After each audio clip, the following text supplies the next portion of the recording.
Uma manhã tranquila no campo tomou um rumo inesperado quando um fazendeiro, ao inspecionar suas terras, se deparou com algo incomum. Em uma área relativamente remota, coberta por arbustos e terreno irregular, sua atenção foi atraída por formas suspeitas que se assemelhavam a um esqueleto humano. A polícia rapidamente isolou a área, garantindo que nenhuma evidência fosse comprometida. Especialistas forenses, experientes no minucioso processo de exumação, chegaram ao local para examinar cuidadosamente a cena, sabendo que até o menor detalhe poderia ser a chave para resolver o mistério. Quando o anúncio oficial confirmou que os restos mortais pertenciam a Kelly Dwyer, o peso da revelação atingiu duramente a comunidade local. Queridos espectadores, por favor não se esqueçam de curtir, deixar um comentário abaixo do vídeo e se inscrever no canal para não perder os novos vídeos. Isso é muito importante para nós. Este documentário real será sobre Kelly Dwyer, que nasceu em 1986 e cresceu em uma pequena comunidade nos arredores de Milwaukee, Wisconsin. Desde cedo, ela demonstrava uma personalidade amigável, extrovertida e uma curiosidade genuína pelo mundo. Sua família e amigos próximos a lembram como alguém capaz de iluminar qualquer ambiente com seu sorriso acolhedor e risada fácil. Depois do ensino médio, ela chegou a considerar mudar-se para outro estado para cursar a faculdade, mas decidiu permanecer mais próxima de casa, na esperança de equilibrar os estudos com o trabalho. Ao entrar na casa dos 20 anos, a sociabilidade natural de Kelly a levou a descobrir uma paixão por trabalhos voltados para o atendimento ao cliente, incluindo funções no varejo e no setor de serviços. Ela tinha um olhar apurado para o estilo e gostava de ajudar as pessoas a se sentirem confiantes com sua aparência. Seus amigos frequentemente a descreviam como aquela pessoa capaz de conversar com qualquer um e fazê-lo se sentir à vontade. Quando completou 27 anos, Kelly já estava estabelecida em um modesto apartamento em Milwaukee. Embora continuasse trabalhando no varejo, mais recentemente em uma boutique que vendia roupas contemporâneas, ainda nutria sonhos de continuar seus estudos, ou talvez abrir um pequeno negócio próprio um dia. Seus colegas de trabalho e gerentes apreciavam sua confiabilidade e o modo gentil com que tratava os clientes. Em meados de 2013, Kelly começou a namorar Chris Occo, um homem que vivia em uma área mais nobre do centro de Milwaukee.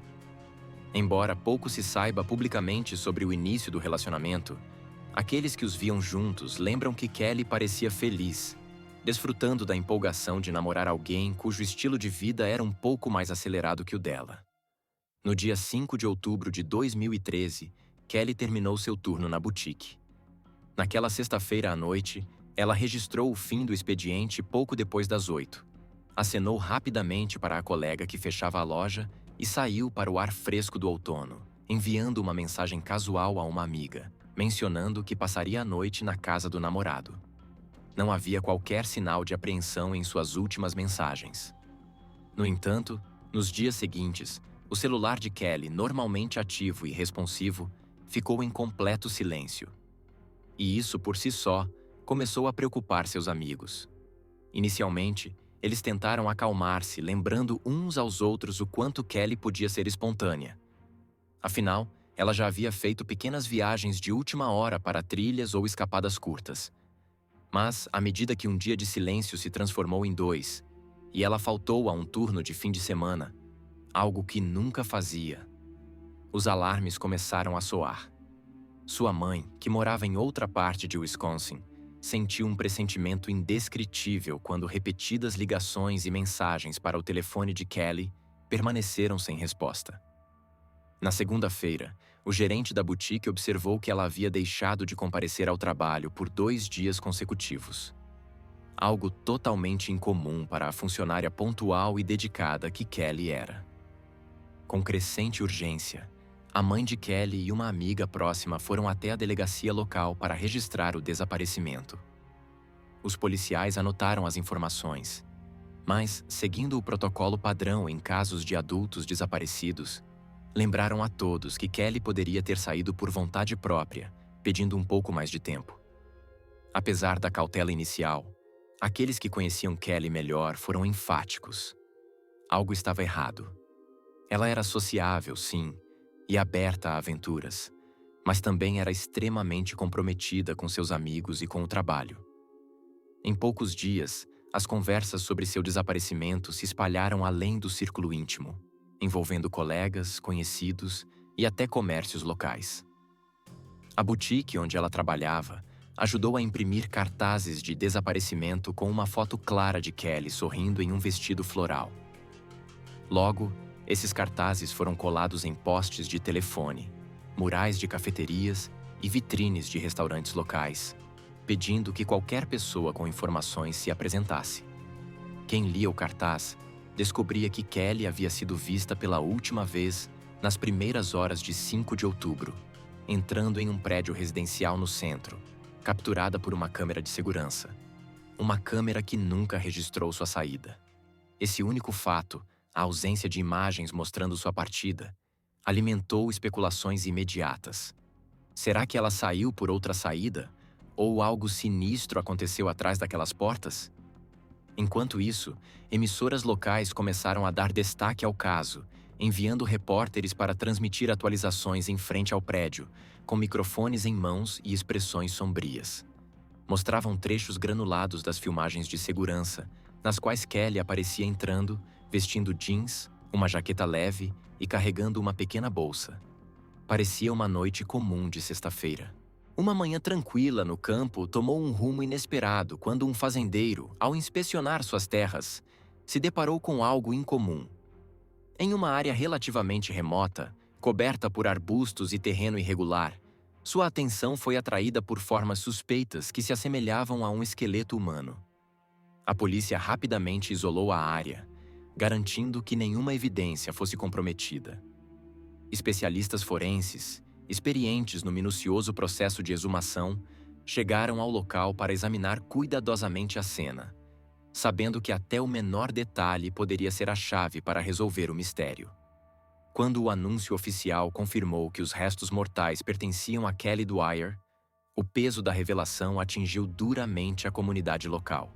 Apesar de revisarem horas e horas de gravações, não encontraram nenhuma evidência conclusiva de que Kelly tenha saído daquele saguão novamente. A tensão se intensificou quando, durante uma nova busca no apartamento de Chris, desencadeada pelo que os investigadores discretamente chamaram de causa provável adicional, a polícia descobriu algo que levou a investigação para uma direção perturbadora. Evidências da presença de vídeos íntimos em vários dispositivos eletrônicos. A notícia do achado vazou antes que qualquer acusação oficial fosse apresentada, alimentando o medo público de que Chris pudesse ser capaz de atos muito mais sombrios do que qualquer um havia imaginado no início. Assim que essas alegações chegaram à mídia, o nome de Chris passou a estar inextricavelmente ligado a duas ideias horríveis: uma namorada desaparecida e a posse de conteúdo sexual ilegal. A conversa pública sobre o desaparecimento de Kelly começou a se misturar com o repúdio diante da possibilidade de que a vida privada de Chris escondesse algo muito mais distorcido do que um simples relacionamento que deu errado. Os detetives precisaram equilibrar essas novas revelações com o objetivo original de encontrar Kelly. Ou, ao menos, entender o que havia acontecido com ela. Embora as acusações de pornografia fossem separadas, o simples fato de Chris ter ocultado tal material levantou sérias dúvidas sobre sua credibilidade e seu caráter moral. Os investigadores examinaram detalhadamente seus e-mails, histórico de navegação e aplicativos de mensagens, procurando qualquer menção a Kelly, comunicações com terceiros que pudessem revelar seu paradeiro ou declarações contraditórias que pudessem ser usadas em um eventual julgamento. A polícia também convocou conhecidos, colegas de trabalho e qualquer pessoa que tivesse convivido socialmente com o casal, tentando identificar se havia ocorrido alguma mudança perceptível no comportamento de Chris. Se ele era controlador, ciumento ou envolvido em atividades arriscadas que pudessem ter evoluído para algo mais perigoso. Alguns conhecidos mencionaram que Chris costumava se gabar de ter acesso a substâncias proibidas, o que, embora não incomum em certos círculos, ofereceu uma nova linha de investigação. As suspeitas se intensificaram quando, durante mais uma rodada de buscas e interrogatórios, a polícia confirmou que Chris também enfrentava possíveis acusações relacionadas a drogas, tendo sido encontradas parafernálias e quantidades de substâncias ilegais em sua posse. Essas acusações já foram suficientes para mantê-lo enredado no sistema judicial, e ele logo se viu sob custódia, enfrentando audiências de fiança que a promotoria argumentava deveriam ser rigorosas, dado o peso das infrações. A polícia, de forma discreta, intensificou o trabalho direto de investigação em torno das últimas horas conhecidas de Kelly. Eles examinaram registros telefônicos e dados de localização para verificar se o celular de Chris havia se deslocado para algum lugar em comum naquela noite ou nos dias seguintes. Foram enviados times especializados para vasculhar áreas que ele poderia ter frequentado, desde campos afastados e áreas arborizadas fora da cidade até zonas industriais mais próximas do centro, na esperança de encontrar qualquer pista que pudesse ligá-lo ao desaparecimento de Kelly. Os noticiários locais foram inundados com ligações de cidadãos alegando ter informações, mas a maioria resultava em becos sem saída. Alguém que achava ter visto Kelly em um posto de descanso na estrada, outro que dizia tê-la reconhecido em uma foto borrada nas redes sociais. A polícia seguiu cada pista com rigor, mas sempre retornava ao mesmo silêncio inquietante. Nenhuma aparição confirmada, nenhuma nova evidência e um suspeito que atribuía tudo a coincidências ou mal-entendidos infelizes. No início do novo ano, o gabinete do promotor público já havia apresentado várias acusações contra Chris por crimes relacionados a substâncias proibidas. Nos bastidores, os promotores conversavam com os detetives sobre a possibilidade de usar essas acusações como forma de pressão, esperando que Chris revelasse o que sabia sobre o destino de Kelly. No entanto, qualquer esperança de que ele cederia sob o peso legal foi frustrada. Chris manteve firmemente que não teve envolvimento algum no desaparecimento. Seus advogados, cientes da importância de qualquer declaração sobre Kelly, o aconselharam a permanecer em silêncio nesse tema. Enquanto as audiências referentes aos crimes de drogas eram marcadas, o Departamento de Polícia de Milwaukee seguia adiante, tentando preencher todas as lacunas na linha do tempo, entrevistando novamente vizinhos, revendo as filmagens das garagens de estacionamento e fazendo repetidos apelos por novas informações. Na primavera de 2015, cerca de 1 ano e meio após o desaparecimento de Kelly Dwyer, a comunidade de Milwaukee foi sacudida de um estado de espera tensa e triste para uma nova onda de choque. Surgiram notícias de que restos humanos haviam sido encontrados em uma área rural do condado de Jefferson, a aproximadamente 1 hora de carro da cidade. E investigadores se deslocaram rapidamente para o local, na esperança de responder à sombria pergunta que atormentava a todos havia tanto tempo. Os primeiros detalhes que vieram à tona eram vagos e incompletos. O proprietário de uma fazenda em uma área remota havia se deparado com o que pareciam ser restos esqueléticos, parcialmente cobertos por vegetação e terreno irregular. O local, repleto de capim alto e pequenas aglomerações de árvores, não era um ponto de passagem comum, o que tornava ainda mais triste imaginar quanto tempo aqueles restos poderiam ter ficado ali, enquanto a família e os amigos de Kelly se apegavam à esperança cada vez mais frágil de que ela pudesse reaparecer viva. As autoridades agiram rapidamente, isolando a área e enviando especialistas forenses experientes no delicado processo de recolher evidências em ambientes externos, cientes de que qualquer pequeno detalhe, como uma fibra solta, uma marca de fita adesiva ou um objeto pessoal, poderia esclarecer a causa da morte, ou, ao menos, confirmar a identidade da vítima deixada ali de forma tão impiedosa. Embora as autoridades não tenham confirmado publicamente de imediato, os rumores se espalharam quase instantaneamente de que os restos pertenciam a Kelly. Para muitos que acompanhavam o caso desde outubro de 2013, havia uma sensação quase fatalista de que o momento, o local e as circunstâncias tornavam improvável que fosse outra pessoa. Mesmo assim, a identificação oficial exigia comparação meticulosa de registros dentários e, possivelmente, amostras de DNA, um processo que demandava precisão científica e paciência de uma família desesperada por respostas. Equipes de imprensa lotaram o local, filmando grupos de policiais uniformizados movendo-se lentamente pela propriedade, com equipamentos portáteis de busca de expressão séria e contida diante do que poderiam encontrar. Quando veio a confirmação final de que os restos realmente pertenciam a Kelly Dwyer, o impacto foi devastador para uma comunidade que, de muitas formas, havia se envolvido emocionalmente em sua história. Por um lado, a descoberta trouxe um pequeno alívio àqueles que temiam que ela jamais fosse encontrada. Seus entes queridos finalmente teriam a chance de lhe dar um descanso digno. Por outro, o momento trouxe a dor esmagadora da confirmação. Não haveria reaparecimento milagroso, nem reencontro feliz. Apenas a dura verdade de que Kelly havia morrido de forma violenta ou inesperada, e que alguém, presumivelmente, havia se esforçado para esconder seu corpo. Os comunicados oficiais do Departamento de Polícia de Milwaukee foram breves, porém firmes. Tratavam a descoberta como um ponto decisivo na investigação, certos de que as provas forenses forneceriam pistas cruciais sobre o modo e o momento da morte de Kelly. Imediatamente, as atenções voltaram-se para o homem que, por tanto tempo, fora o principal foco das suspeitas. Chris, o namorado na época do desaparecimento. A nova pergunta era se as evidências físicas encontradas no condado de Jefferson finalmente poderiam ligá-lo à morte dela de forma mais concreta do que as meras circunstâncias anteriores sugeriam.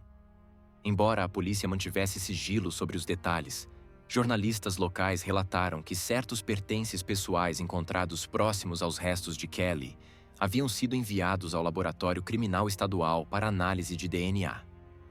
Uma etapa que os investigadores esperavam poder ligar Chris ao local de descarte do corpo, ou, por outro lado, abrir a possibilidade de que outra pessoa estivesse envolvida. Um fator complicador era o avançado estado de decomposição.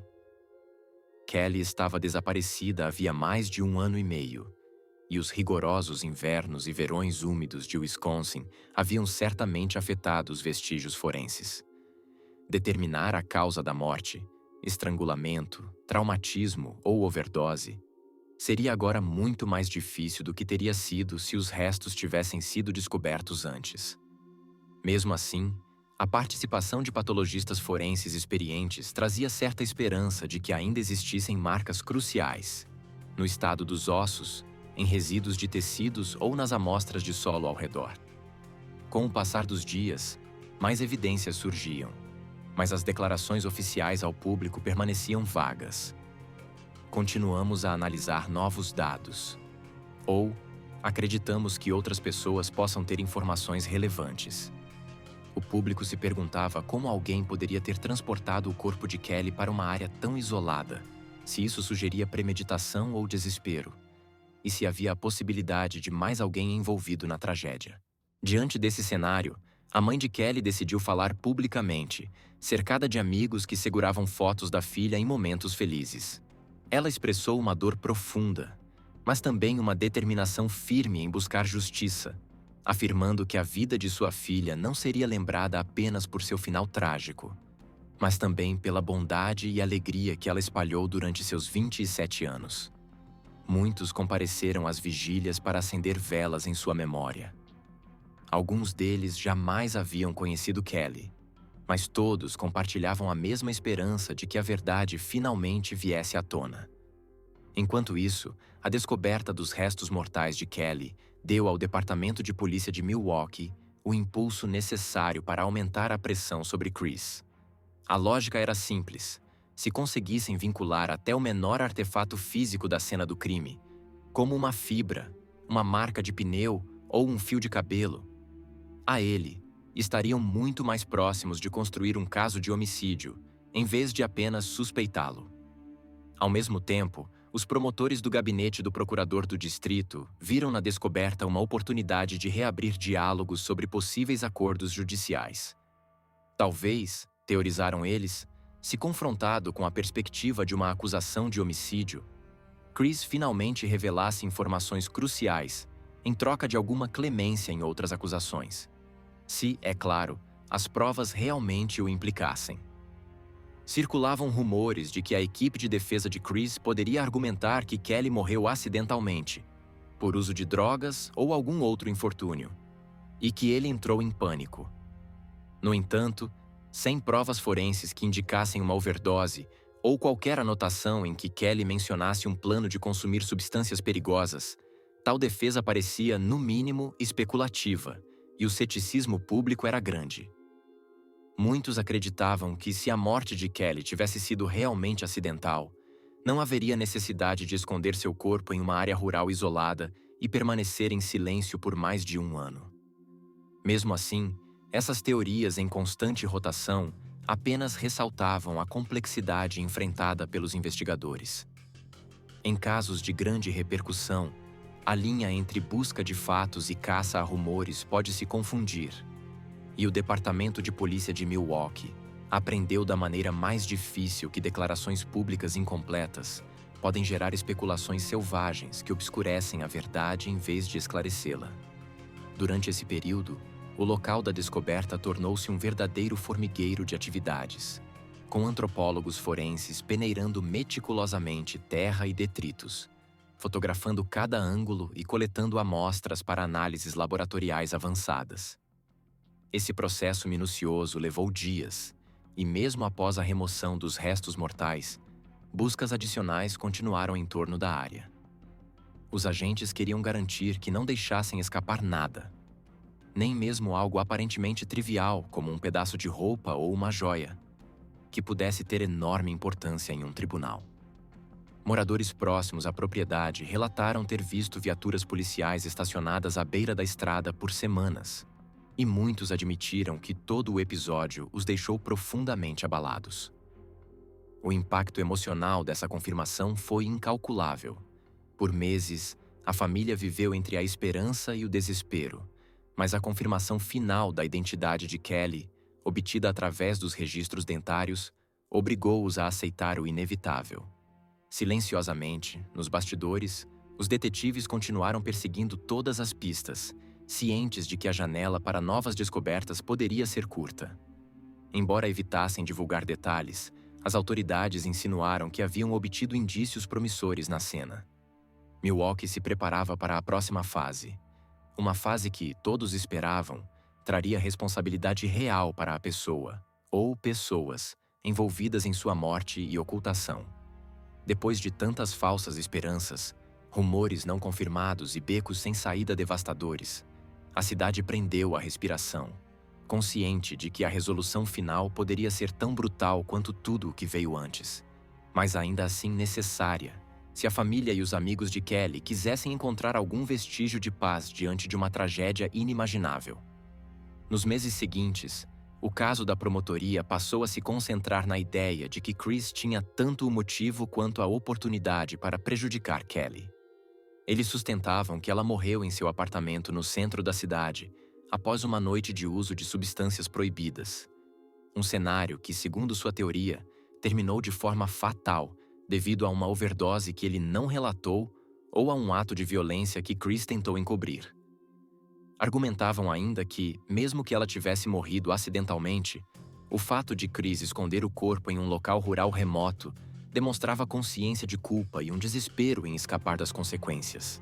Antes que as acusações formais pudessem ser apresentadas, o gabinete do procurador do distrito exigiu uma revisão rigorosa de cada peça de evidência que pudesse resistir em tribunal.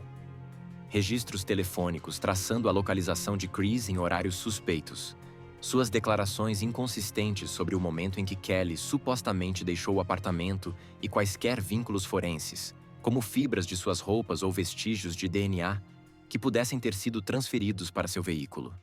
Trabalhando lado a lado com os detetives, o promotor examinou horas de entrevistas policiais em busca da menor contradição na versão de Chris, acreditando que um padrão de mentiras poderia ser tão condenatório quanto qualquer prova física direta.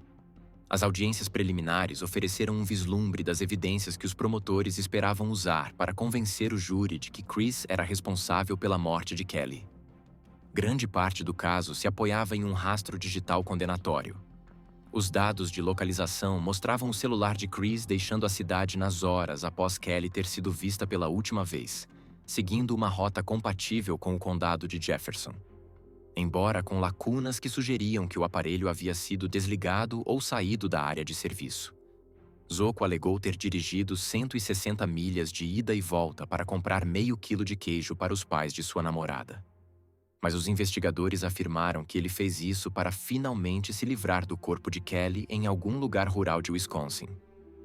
Os promotores também insinuaram comunicações, mensagens de texto ou pesquisas na internet, que, segundo eles, traíam um homem que estava planejando ou encobrindo um incidente fatal. As audiências iniciais viram o advogado de defesa de Chris contestar a admissão de determinados materiais, alegando que eram especulativos ou obtidos sem mandados adequados. A postura da defesa ficou clara desde o início. Eles não aceitariam culpa pela morte de Kelly, a menos que a promotoria pudesse provar, além de qualquer dúvida razoável, que Chris havia realmente causado dano a ela. Alegavam que o uso de substâncias proibidas por parte dela era mais extenso do que seus amigos acreditavam, insinuando que ela poderia ter sofrido uma overdose no apartamento dele e que ele entrou em pânico, escondendo o corpo em vez de pedir ajuda. Um ato cruel, admitiam, mas não necessariamente um homicídio doloso de primeiro grau. Essa linha de defesa forçou a promotoria a caminhar sobre uma corda bamba. Por um lado, não podiam descartar completamente a hipótese de overdose, já que os especialistas forenses, devido ao estado de decomposição dos restos mortais de Kelly, não puderam identificar categoricamente a causa da morte, seja estrangulamento, trauma contuso ou outro fator específico.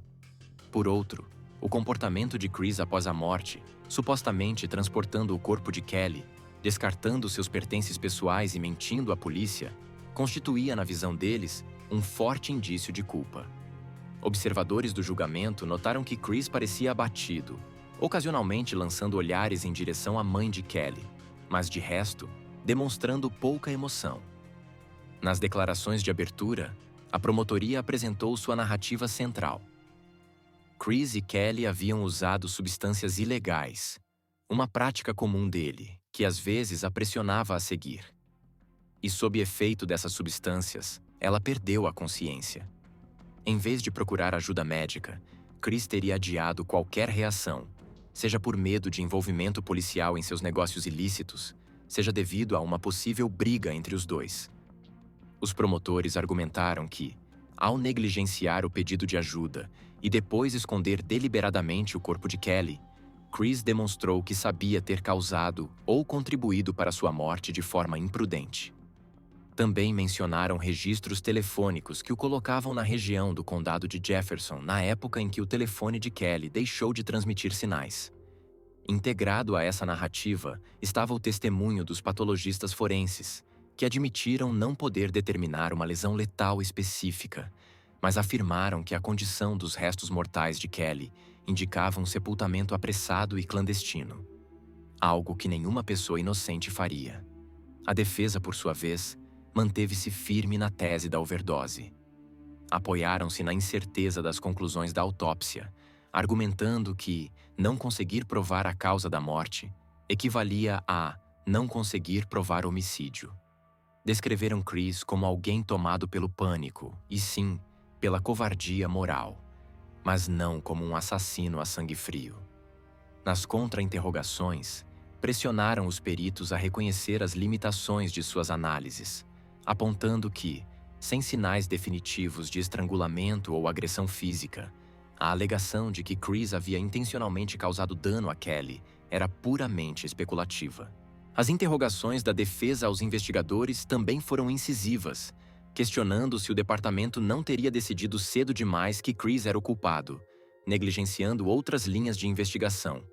Perguntaram, por exemplo, se as autoridades haviam realmente considerado a possibilidade de Kelly ter deixado o apartamento por conta própria e sofrido algum acidente depois, ou se outra pessoa poderia tê-la encontrado em um estado vulnerável.